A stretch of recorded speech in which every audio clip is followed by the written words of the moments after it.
Tetap bersama kami, tubabaku.id, The Goodness of Tubabaku. Assalamualaikum warahmatullahi wabarakatuh. Salam untuk kita semua, tapi pun. Ya pun. Tubabaku, sore ini memang nggak seperti biasanya nih di Selasa kemarin ya. Jadi sore ini Studio Tubabaku sudah kehadiran tamu istimewa. Ya, saya sedikit menceritakan bahwa beliau ini memang bukan asli di sini, memang dari Jawa, dari sana, Tegal ya. Kelahiran Tegal, tapi sudah melalang buana kemana-mana.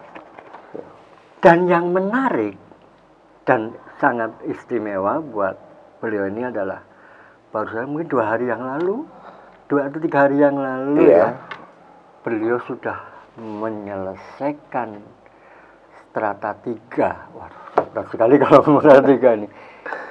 Program doktoral di ilmu hukum di Unila, dan sebelumnya memang ya nama lengkapnya adalah Rizky Fani Ardiansah.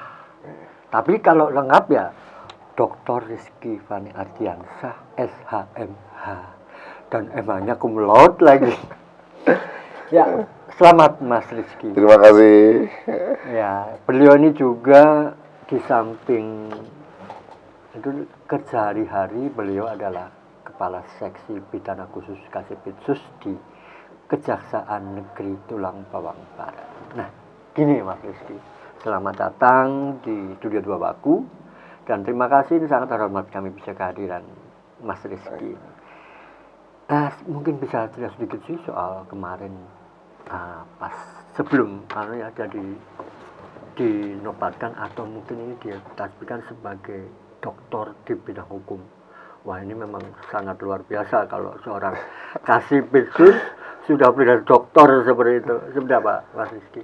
Ya, pada dasarnya sih saya sekolah itu Pak berdasarkan wejangan dari almarhum bapak saya tadinya. Makanya kenapa saya bersemangat untuk sekolah, karena bapak saya itu wejangannya dulu gini Pak. Mungkin bisa untuk motivasi inspirasi lah ya. Bapak saya ini anaknya petani.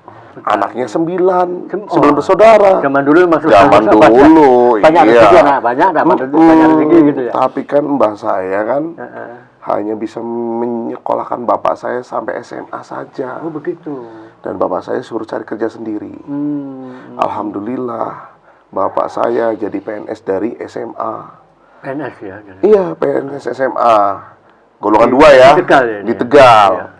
Nah, beliau bisa melanjutkan sekolah sendiri sampai dengan S2. Oh gitu. Disitulah bapak saya masih bujangan. Menginspirasi.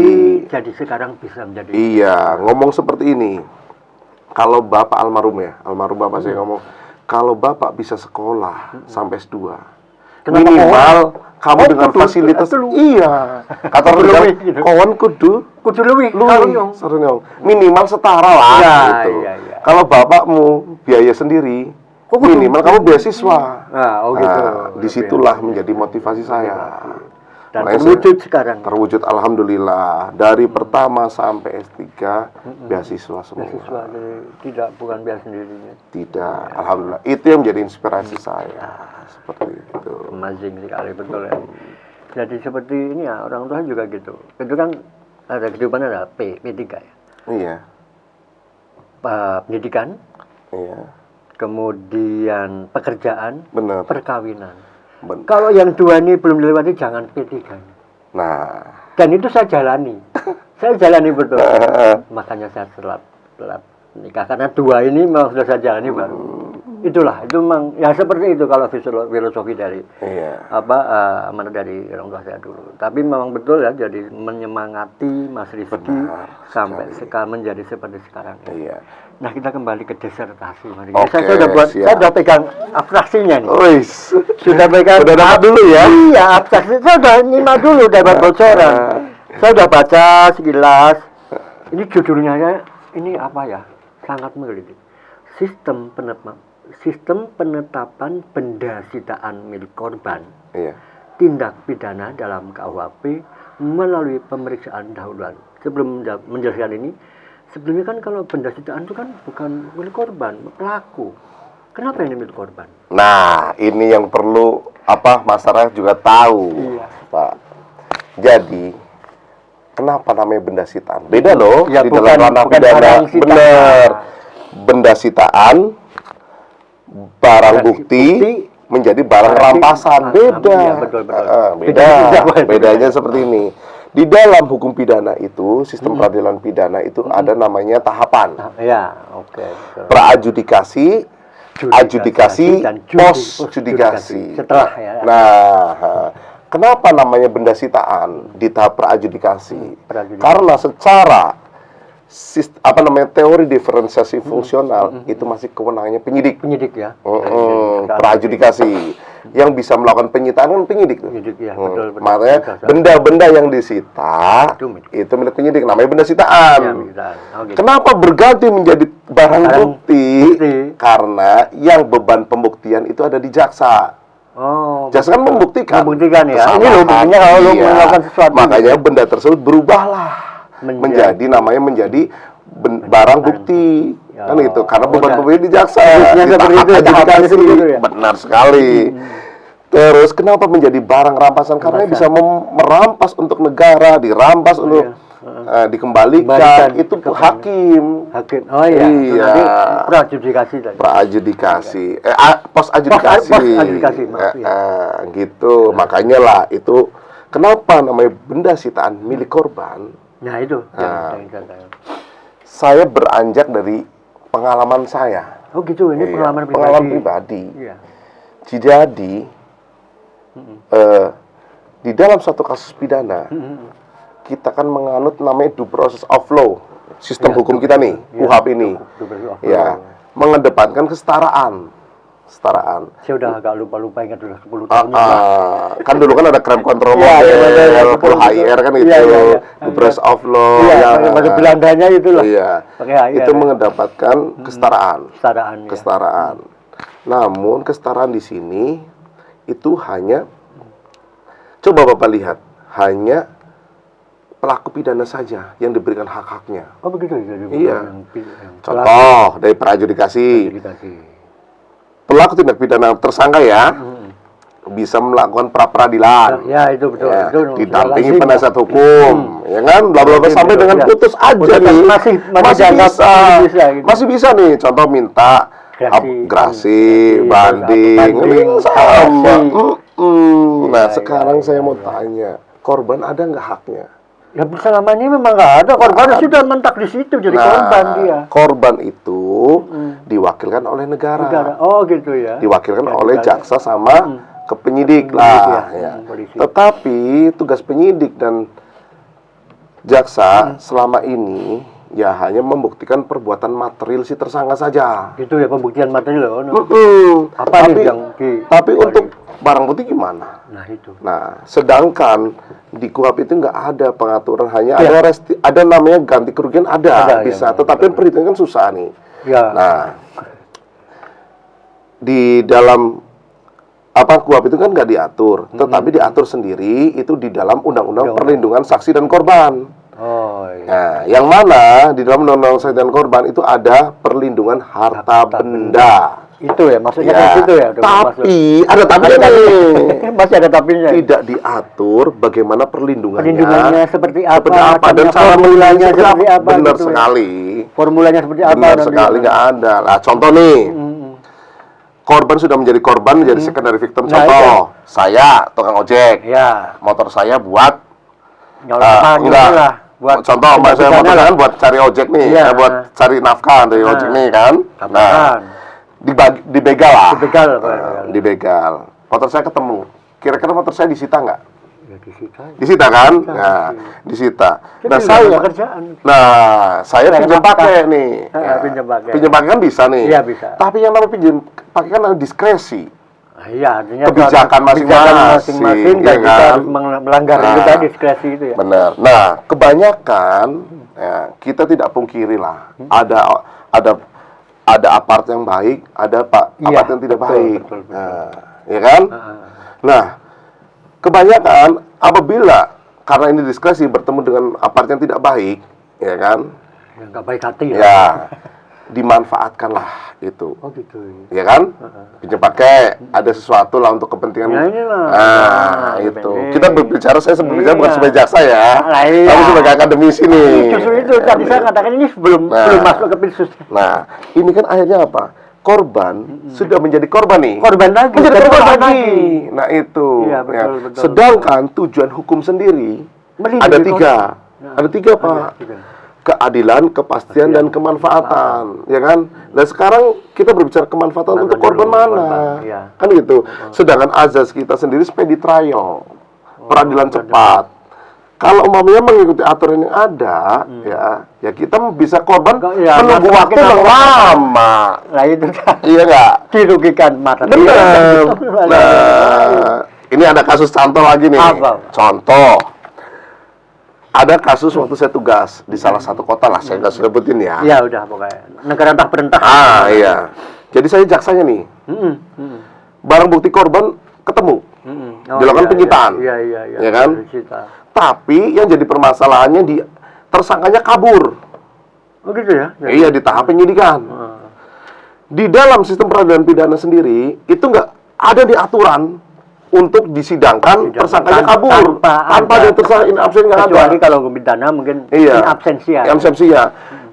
Persidangannya aja nggak ada, apalagi penyidikannya. Iya. Nah, terus nasib korban bagaimana? Sudah pernah digantung kan dia gantung. Kan udah gitu. lama. Itu kan jadi menjadi secondary victim. Itulah makanya saya membuat suatu reformulasi sistem penetapan berdasarkan milik korban melalui pemeriksaan pendahuluan. Jadi korban ini bisa mengajukan peradilan langsung pada saat penyidik melakukan penyitaan nih. Korban bisa melakukan persidangan pendahuluan yang mana 7 hari. Nanti hakim itu bisa menguji. Ini dikotakin ya. Iya. Hanya untuk korban saja. Iya betul. Bukan untuk tersangka. Nah, makanya ini korban. saya bilang, ini kan sita bendanya adalah milik korban. Karena benda pelaku. Benar sekali. Benda sitaan ada 2. Ada 2 ya milik pelaku. Corpora delicti sama instrumental delicti. Corpora delicti itu hasil kejahatan. Kalau instrumental itu alat untuk kejahatan. Nah, yang corpora nih. Yang nomor 1 tadi nih. Kalau corpora kan punya korban mesti dibalikin nih. Korban. Tapi kalau untuk alat kejahatan biasanya hakim berpendapat bisa dirampas, bisa dimusnahkan, bisa digunakan dalam perkara lain, bisa saja dikembalikan kepada yang berhak. Bisa saja gitu. Gini, Pak Rizky, Dr. Rizky. Wih. Baru manggil Merinding saya. Loh, memang benar kan? DR-nya gede. Ya Mas Rizky aja lagi. Ini di disertasi Mas Rizky ada perlindungan hukum terhadap korban dalam pelaksanaan pengembalian. Nah, ini tadi benda sitaan milik korban pada sistem peradilan pidana di Indonesia. Ini bagaimana, seperti apa pengembaliannya, tapi dijawab nanti dulu. Kita dengarkan lagu dulu. Mas Yoga memutarkan lagu biar kita agak fresh. Oke, siap. Bapakku masih tetap bersama kami, tubabaku.id, The Goodness of Tubaba. Nah, Bapakku masih bersama saya, Ngurape, dan narasumber saya yang istimewa, Dr. Rizky. Udah fresh tadi kita. Ya, saya ulangi, Pak Rizky. Siap. Ya, perlindungan hukum terhadap korban dalam pelaksanaan pengembalian benda sitaan milik korban pada sistem peradilan pidana di Indonesia ini. Coba tolong dijelaskan. Coba Pak Go ingin. Oke, mungkin saya menjelaskan lebih detail lagi ya. Iya. Jadi yang tadi saya jelaskan di awal tadi memang masih umum.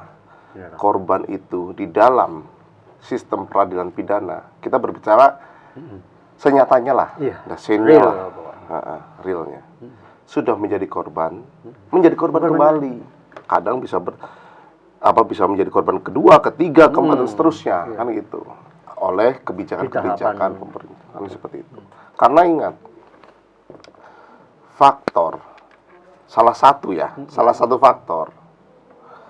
satu faktor kriminogen yaitu peraturan atau undang-undang. Seseorang diberi kewenangan, kan dasarnya undang-undang nih. Undang-undang, ya. Berdasarkan undang-undang. Kebanyakan menyalahgunakan kewenangan Kewenangan. itu. Itu salah satu faktor kriminogen. Ya. Karena apa? Secara teoritis ada ahli hukum namanya Laurent and Friedman.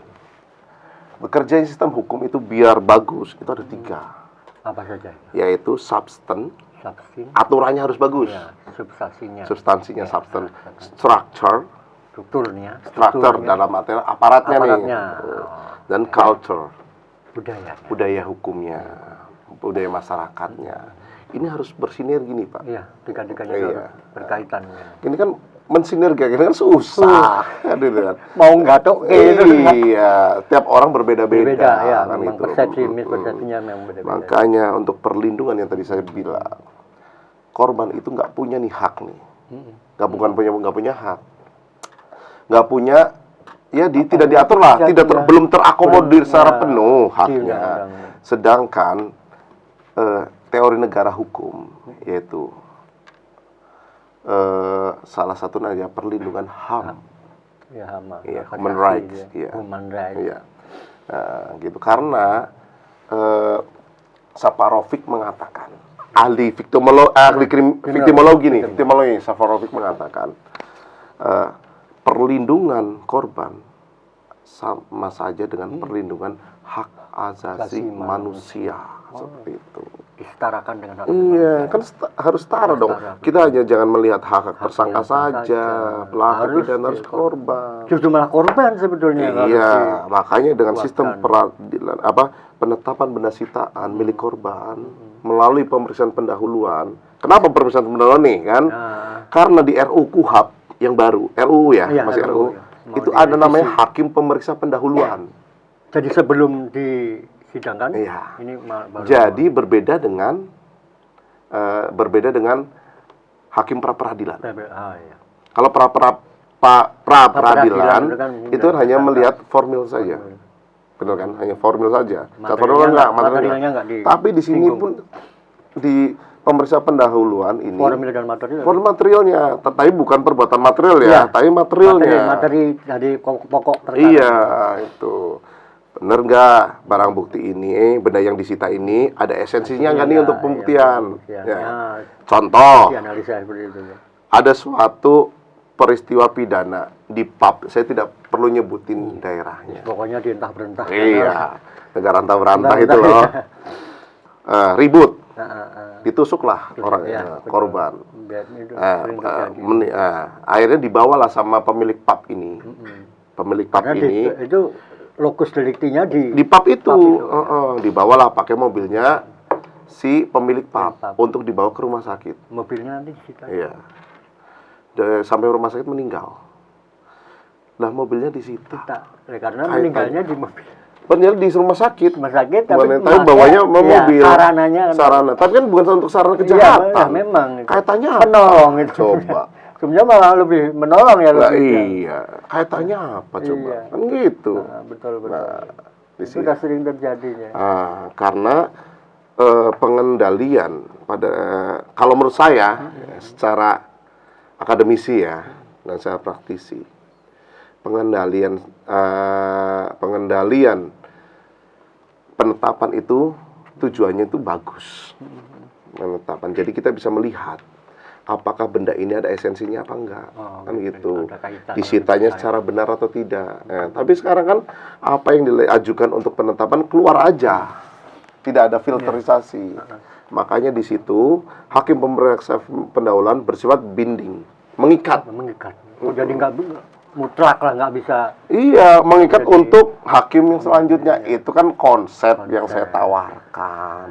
Gitu. Tapi mudah-mudahan nanti bisa diaplikasikan. Amin. Lah. Karena memang itu tadi saya pertama kali membaca abstraksinya ini, saya baca judul kan Mas. Iya. Ini kok korban. Iya. Ternyata seperti itu. Ini mengangkat harkat dan Nah, di situ ada konvensional juga. Iya. Beda nih. Ya, apa ini kalau konvensionalnya gimana? Konvensional itu kita itu istilah ya, istilah. Konvensional itu tindak pidananya ada di KUHP. di luar Di luar KUHP itu bukan konvensional. Tuntutannya di Nah, karena ada namanya white collar crime, blue collar crime, kan gitu.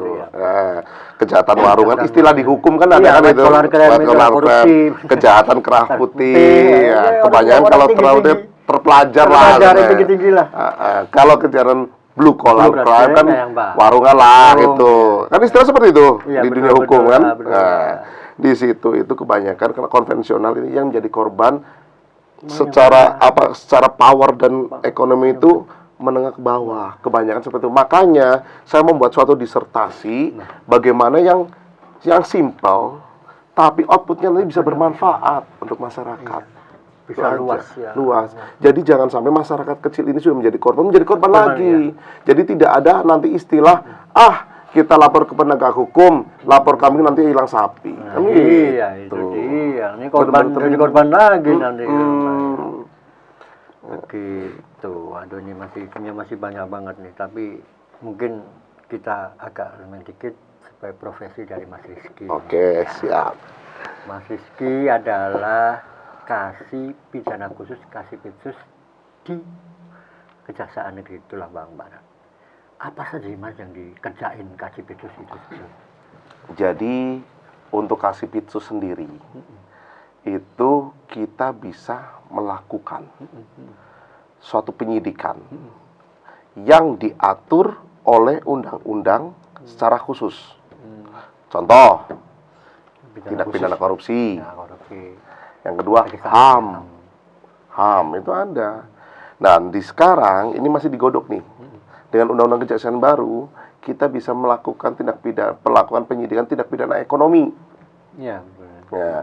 Tapi peraturan pelaksanaannya masih digodok lah. Tapi undang-undangnya udah keluar, undang-undang kejaksaan yang baru. Untuk TPE itu ya, tindak pidana ekonomi. Iya, tindak pidana ekonomi. Iya, di situ. Kalau TPE ini kasusnya seperti apa? Contoh yang termasuk tindak pidana ekonomi, contoh. Dan ini menjadi RAN ya, rencana aksi nasional. Karena contoh pupuk bersubsidi, itu kan tindak pidana ekonomi. Iya, kalau beras bener. Berapa jadi bulog itu kan penyaluran. Salah satunya itu tindak pidana ekonomi loh. Dan itu sering ditemui oleh di Pitsus. Atau mungkin dalam 1 bulan khususnya di Tubaba ini. Kalau di Tubaba belum ya. Belum loh. Tempat mungkin Mas Rizky juga udah banyak. Sudah banyak. Mudah-mudahan nggak ada di sini. Ya mudah-mudahan tidak ada. Saya berharap dengan kehadiran Kejaksaan Negeri Tulang Bawang lebih dekat nih ya. Kesadaran masyarakat Tubaba termasuk aparatur sipilnya itu lebih meningkat. Kan seperti itu. Karena ada pengawasan nih. Dekat soalnya ngawasin ya. Iya. Karena radarnya ini udah bisa langsung dibangun. Dan kami pun gini Pak, kita itu mengedepankan persuasif dulu, dalam artian pembinaan. Karena di kita tuh ada intel juga tuh. Oh iya, kasih intel. Itu kan untuk penyuluhan hukum. Karena untuk penyuluhan hukum sendiri, moto kita adalah kenali hukum, jauhkan hukuman. Maknanya filosofisnya bedaan tapi jauh kenali hukum, jauhkan hukuman. Nah, artinya kalau orang mengenal hukum tentu tidak akan dihukum. Gitu. Itu salah satunya itu tugas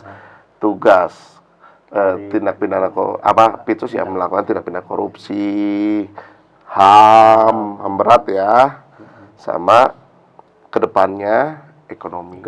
Tindak pidana ekonomi seperti itu. Nah, mungkin ini kita menghitung-hitung kasus di selama tahun 2022 kemarin. Ada berapa kasus Pitsus di Tulang Bawang Barat? Kebetulan sekali kita baru berdiri kan di akhir tahun 2022 tuh. Oh iya, gitu. Pejabatnya aja baru dilantik di bulan Oktober-November. Iya. Gitu. Tapi paling enggak akhir dari akhir ada salah satu Tio. Tapi Tio tersebut kita pembinaan. Karena pada dasarnya kita menghormati apa yang ada menjadi komitmen para petinggi kita di atas, yaitu kejaksaan, Mendagri, kepolisian, kan itu ada modelnya. Kita dekatkan dengan APIP dulu nih, APIP dulu. Nah, karena kan kita juga di Pemda sendiri kan ada APIP, Inspektorat Aparat Pengawas Internal Pemerintah, toh. Nah, kita mendekatkan dulu nih model itu, pembinaan lah. Alhamdulillah, dengan pembinaan yang kita laksanakan, kita bisa menyelamatkan keuangan negara. Baru loh Kejari Tulang Bawang Barat baru berdiri 1 bulan, bisa sudah menyelamatkan negara. Dan gebrakan kami dengan berkolaborasi dengan Pemda, alhamdulillah disambut baik nih sama Pemda nih. Nah, contohnya dulu tanggal 9 Desember waktu Hari Anti Korupsi, kita mengadakan deklarasi anti korupsi. Yang ada di Sesat Agung. Nah, yang mana intinya aparatur sipil negara itu ada 3 poin di situ. Salah satunya apa itu? Kan saya penyusunnya juga. Gitu. Penyusun tiga poin itu secara filosofi, sosiologis dan yuridis. Di situ ada fakta integritasnya lah. Ada deklarasi itu. Alhamdulillah. Sekarang imbasnya banyak, Pak. Dan ternyata dari hasil rapat kemarin ya, yang antara yang dikumpulin di Jakarta itu loh, yang antara Mendagri, Kapolri itu kemarin kan yang di berita, Pak Jaksa Agung sendiri mengapresiasi untuk berkoordinasi dengan APIP terlebih dahulu, khususnya dana desa. Karena apa? Pak Jaksa Agung mengatakan kepala desa, kalau di sini Tio ya, Tio. Nah, kalau di daerah lain Pekon, kepala desa itu adalah orang swasta. Bijak sekali Bapak ini, Pak Jaksa Agung ini. Yang mana orang swasta itu langsung masuk dipilih menjadi aparatur sipil negara kan? Disamakan seperti itu toh. Basicnya sama sekali enggak. Iya, disetarakan seperti aparatur sipil negara sebagai aparat pemerintah lah. Karena desa ingat, secara undang desa itu kan pemerintah terkecil di daerah, terbawah. Tapi diakui loh. Nah, itu ada pemerintahan desa soalnya. Ada undang-undangnya juga. Disodori aturan-aturan yang dia selama belum tahu. Mereka belum tahu. Disitulah makanya Pak Jaksa Agung memerintahkan agar berkoordinasi dengan APIP. Nah, berarti kan kita sudah ngelasain dulu nih. Alhamdulillah. Sebelum itu sudah. Dan imbas sekarang banyak. Gitu ya. Banyak. Banyak teman-teman di sini. Saya mengapresiasi sekali sebagai Kasipitsus di sini. Teman-teman Tio ini banyak mulai pada bebenah. Tahu mereka. Teman-teman tahu. Sadar hukum. Oh, ini laporan pertanggungjawabannya seperti ini ya. Benerin seperti itu. Jadi apa yang mereka niatkan dari awal untuk menjadi kepala desa, yaitu mengabdi kepada masyarakat, bisa terlaksana dan terwujud kan gitu. Artinya mereka sudah tahu atas edukasi dari kejaksaan, dari Pak Kasipitsus, langsung dia tertib administrasi, tidak ada penyimpangan. Nah, itu kalau untuk pemerintah desa. Sekarang kalau kita naikkan lagi gridnya ke pemerintah daerah, apakah seperti itu, Pak? Pemerintah daerah sampai saat ini yang kami lihat sesuai dengan on the track. Nah, semoga berharap yang sudah bagus ini dipertahankan. Kalau bisa ditingkatkan, kan gitu. Nah, kalau tadi kan saya dengar Mas Rizky juga habis dari giat di sebuah desa itu juga seperti itu yang diterapkan pembinaannya pembinaan seperti itu ya. Benar sekali. Begini, jadi memang Tulang Bawang Barat memang ini kabupaten baru sudah 13 tahun, apalagi kejaksaan juga baru hitung bulan seperti itu. Nah, ke depan ini apa yang akan dilakukan oleh khususnya Kasipitsus yang menangani tindak pidana khusus tadi yang disebutkan. Ya.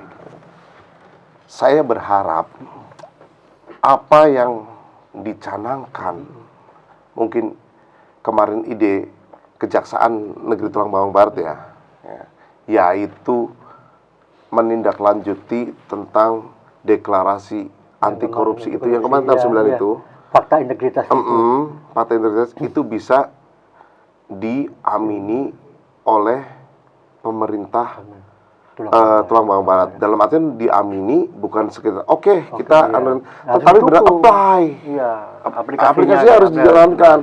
Di situ kita bikin tim suatu pengawasan. Karena maaf aja Pak, kita tahu dari segi geografis Tulang Bawang Barat ini terbagi menjadi dua nih. Ada seberang, ada sini. Sedangkan ibu kotanya di Panaraga nih.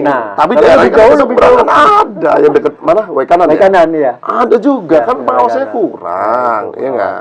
Terbatas lah dari pihak Kejaksaan juga terbatas. Dan saya berharap sistem pelaporan terintegrasi itu bisa berjalan. Karena sekarang nggak ada dong orang yang nggak tahu smartphone lah. Semua kan banyak lah smartphone dong. Semua itu berbasis internet semua kan itu. Jadi pun juga banyak. Bener.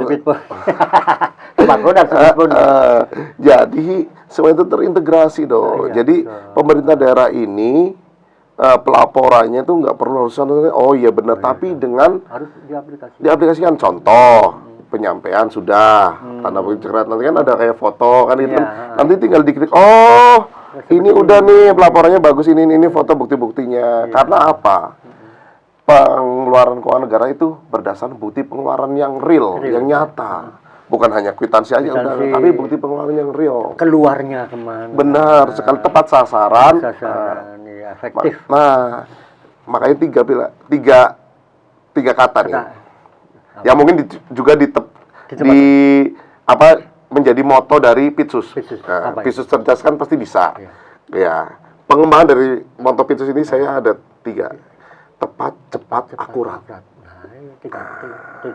Ya, itu memang ya semua memang seperti itu ya, karena pidana khusus ini kan namanya juga khusus, harus menganalisanya juga harus secara detail agar kita bisa melihat bahwa ini jelas melakukan tindak pidana seperti itu. Iya. Aduh, sudah banyak sekali nih. Saya juga dapat masukan baru nih, karena memang basic saya hukum, tapi saya udah 30 tahun yang lalu, jadi ini refreshing ya. Jadi saya mengingat kembali ya, jadi memutar kembali. Nah, sekarang khusus untuk ke pribadi Mas Rizky ini. Saya baru aja dengar tadi ada lagu Jaksaan itu. Ciptaan Mas Rizky. Alhamdulillah ciptaan saya sendiri. Musisi juga ya. Musisi juga. Hobi, tapi jangan jadi profesi lah. Ini hobi aja. Untuk menghilangkan kejenuhan di dong. Kalau kita kerja terus stres juga, ini aja udah botak ini. Iya, coba dong petikan sedikit aja. Apa? Lagu itu. Nanti aja kalau di launching. Belum di launching ya? Belum launching. Lagi masih proses aja. Ini jingle untuk Kejaksaan lah. Kejaksaan ya. Nah, ini kalau ini secara latar belakang Mas Rizky mungkin bisa, tadi kan di awal sudah. Nah, terus lulus apa langsung masuk ke Kejaksaan atau kemana dulu sampai sekarang nih? Sebelumnya saya pernah kayak magang lah. Magang. Di Ombudsman RI. Ombudsman RI di Jakarta. Ya? Bukan di Jakarta, tapi perwakilan Jateng DIY. Oh gitu. Cuma berapa bulan, habis itu saya daftar Kejaksaan, alhamdulillah masuk. Nah, sampai sekarang berkarir lah di Kejaksaan. Iya, tapi pernah di tanah kelahiran juga? Pernah, saya pernah tugas di tanah kelahiran. Iya, wong edew. Orang apa orang kepenak, seru. Ya, Mas Rizky, jadi memang kalau kita bicara hukum ini pasti luas sekali dan kita tidak akan habis dalam waktu 1 jam. Benar sekali, karena benar sekali Pak. Iya. Hukum itu, kalau saya menteoritiskan, dari 100% ilmu, 90% hukum.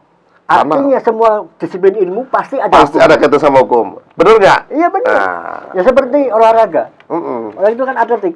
Iya. Di voli juga ada lari. Iya. Iya kan? Ada mukulnya, kan ada juga loncatnya. Nah seperti itu. Semua pekerjaan itu pasti ada kaitan dengan hukum. Ada regulasi. Regulasi kan hukum. Iya betul. Ya memang harus ada regulasi. Karena hukum dibuatkan agar manusia itu tertib. Ya. Tapi ada yang melesetin peraturan dibuat untuk dilanggar. Itu yang salah itu. Itu makanya maksudnya itu. Jangan ikutin. Peraturan dibuat untuk dilanggar ya jelas salah. Aduh, oke saya jadi ini bapakku juga sudah mungkin ini sudah ingin mendengarkan lagu lagi nih. Gini kita saya dulu atau mungkin lagunya Mas Rizky boleh kita putar? Apa jangan dulu nanti? Belum nanti. Boleh sih. Tapi masih suaranya masih. Iya. Oh ya nanti lah kalau sudah soft gitu. Udah jadi nanti mudah-mudahan bisa jadi lagu pilihan. Iya. Untuk Bapak. Amin. Bapak masih bersama saya Anggoro HP dalam dialog ngobrol santai dengan Kasih Pitsus Mas Rizky. Tetaplah bersama kami, Bapakku The Goodness of Bapak. Ya, Bapakku sudah pukul 16:23 menit. Masih bersama saya Anggoro HP dan tamu saya yang ganteng sekali, Dr. Rizky. Namanya Dr. Iwani Ardiansyah, ya masih aneh. Gini Mas Rizky, saya kan mungkin Bapakku kan juga meskipun baru di Bapakku, di Baba kan, mungkin perjalanan karir Mas Ferry setelah dari kuliah sampai sekarang menjadi Kasih Pitsus mungkin bisa diceritakan. Ya. Jadi perjalanan karir saya itu pertama saya menjadi tata usaha dulu, TU ya? Calon jaksa di Palembang. Oh, Palembang. Ya. Setelah saya pendidikan jaksa, saya ditempatkan di Lombok Timur. Jauh Pak. Udah di Brokerto, Palembang, Lombok Timur. Iya, Lombok Timur. Terus setelah itu saya pindah lagi ke Tegal, kelahiran. Banyak lah. Pulang kampung. Pulang kampung. Nah, terus habis itu saya ke Kejaksaan Tinggi Lampung. Lama ke Lampung lah. Ya, gitu. Lampung, sampai ya. sekarang pindah ke Tubaba, seperti itu perjalanan. Dari perjalanan itulah yang namanya orang kan katanya tua itu pasti. Ya. Bener nggak? Iya betul. Dewasa pilihan. Belum tentu lebih tua lebih dewasa. Itu dia. Nah, karena dewasa itu kan suatu karakter. Ya kan, disitulah perjalanan saya. Ya saya ambil hikmahnya lah. Saya banyak mengambil ini Pak Anggoro, filosofi saya. Contohnya? Ya contohnya kayak kita apabila kita lahir, kenapa kita belajar merangkak dulu? Tidak langsung lari. Itu filosofi hidup. Iya, kita itu dalam berkarir, ya merangkak lah.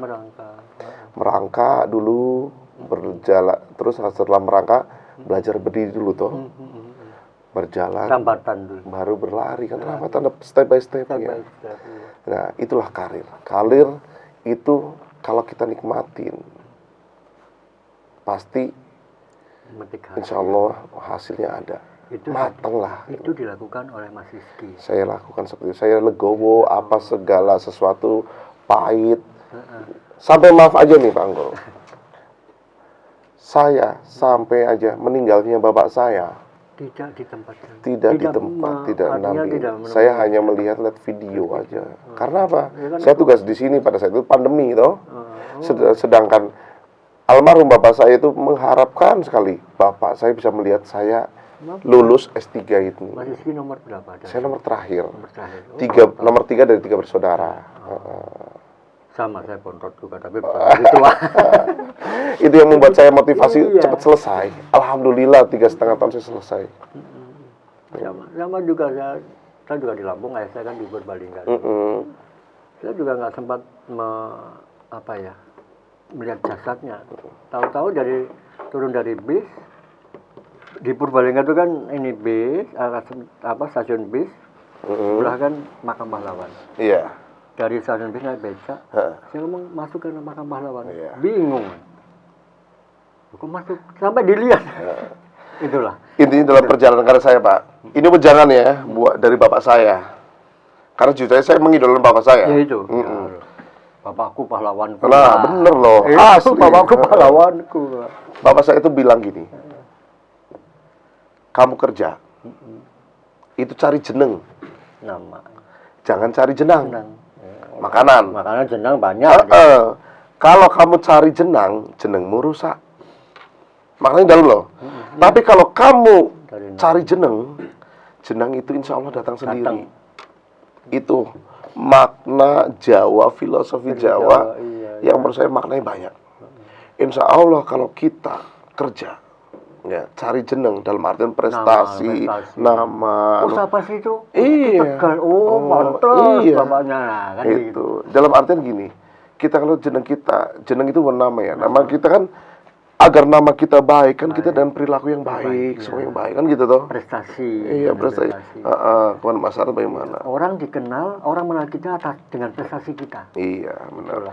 Karena ada tiga tipikal orang nih, Bang Goro. Ya.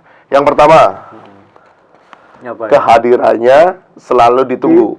Ketidakhadirannya selalu dicari. Itu tipikal orang pertama. Tipikal orang kedua, hadir nggak hadir nggak masalah.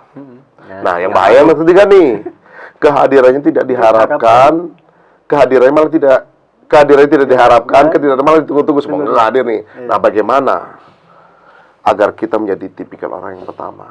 Kan gitu, caranya gitu. Kalau dari cerita tadi Mas Rizky, sepertinya tipikal nomor 1 tadi. Insya Allah. Iya, itu arahnya mau ke sana. Semoga tetap istiqomah lah. Istiqomah.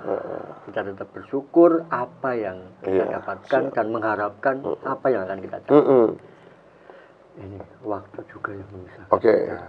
Mas Rizky, terima kasih telah hadir di studio Tubabaku. Jangan bosan, selalu harus bersedia, siap sedia. Oh, siap. Sedia, nanti kita bicara di sini. Ya, mungkin ada closing statement ya.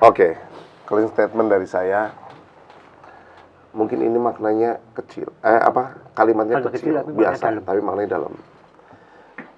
Janganlah kalian menanyakan apa yang telah negara dan masyarakat berikan kepada kalian. Saya lah ya. Tapi coba tanyakan kepada dirimu apa yang telah kamu berikan kepada negara dan masyarakat. Karena ingat, kewenangan adalah amanah yang nanti kita akan dihisap di sana. Iya, nanti di atas sana nanti kita ditagih. Udah bagus. Jadi tadi pesan terakhir apa yang dapat kita berikan kepada negara. Jangan apa yang diberikan kita terima. Baik Bapak, akhirnya saya Anggora dan kru di Selamat Kerja di Tubabaku minta terima kasih atas kebersamaan Anda. Sampai jumpa di lain waktu. Tetaplah bersama kami Tubabaku, the good news of Tubabaku.